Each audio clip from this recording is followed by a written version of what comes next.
Now, Mr. Badalek, I want to talk about this specific case challenging the automatic registration of a person who's convicted of two or more offenses. What can you tell me of the background of the case involving Mr. Nedelevu and what you think our viewers need to know about it? Sure. I mean, this is a case that happened all the way back in 2011, really shortly after the law was amended, removing judicial discretion to be exempted from the registry. So, this is a circumstance where a teenager went to a party that had a somewhat suggestive Jersey Shore theme to it at the time. And he was picked up by the people he eventually offended to, taken to the party. He essentially became blackout drunk, and unfortunately, he committed some sexual assaults in that stupor, where engaging in some unwanted sexual touching. He was a young man. He had essentially no criminal record whatsoever.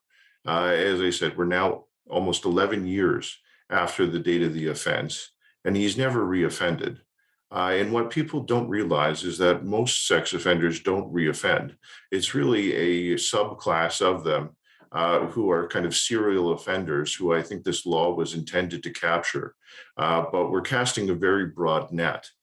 In capturing, and in that doing so, we're capturing some people that really there's no public interest insofar as they're unlikely at any point to reoffend, according to the experts.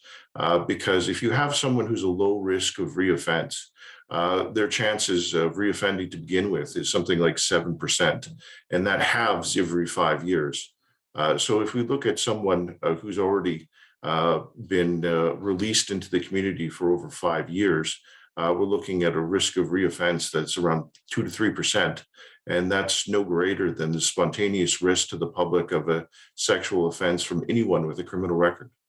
So, Mr. Gourlay, if I'm getting this right, what this challenge is about is it's not saying there shouldn't be a sex offender registry. There should be a registry. It's just that the types of people it should include uh, are different. So, what can you tell us about, if this challenge succeeds, who would still be included, and what would the role for judges be here in determining who ends up on the registry and who doesn't?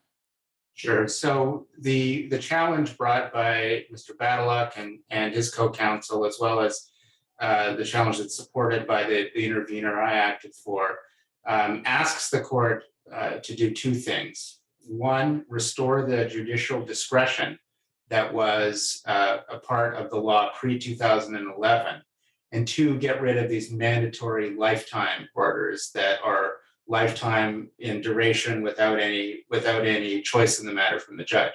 Restoring an element of judicial discretion would allow a judge simply to say that in a given case, the person is such a low risk to reoffend that it would be grossly disproportionate to place that person on the registry. So the registry would continue to exist, it would continue to operate, it would simply cease to include these very low risk offenders on it.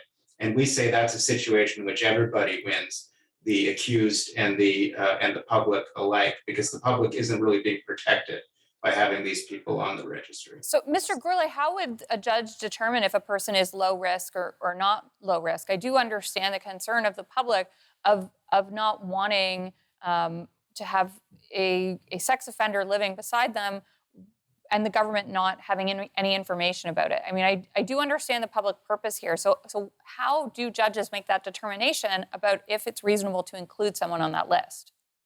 Judges make determinations of risk all the time. I mean, that's a large part of what the sentencing exercise itself is about. And it's acknowledged. Certainly, I acknowledge that it's never possible to determine risk to a perfect certainty. But what restoring judicial discretion would do is allow a judge in a case like Mr. Nedelovu's, a teenager with no prior bad conduct and somebody who acted out of character in a way that clearly seems not to be part of a larger pattern, to exempt a person like that from the registry. And everything carries risks. We acknowledge that, but in our view, it's inherent in the individualized sentencing exercise that judges ought to be given that trust to separate those people who really are risky from those people who aren't. So really, it's about what is the right balance to strike here.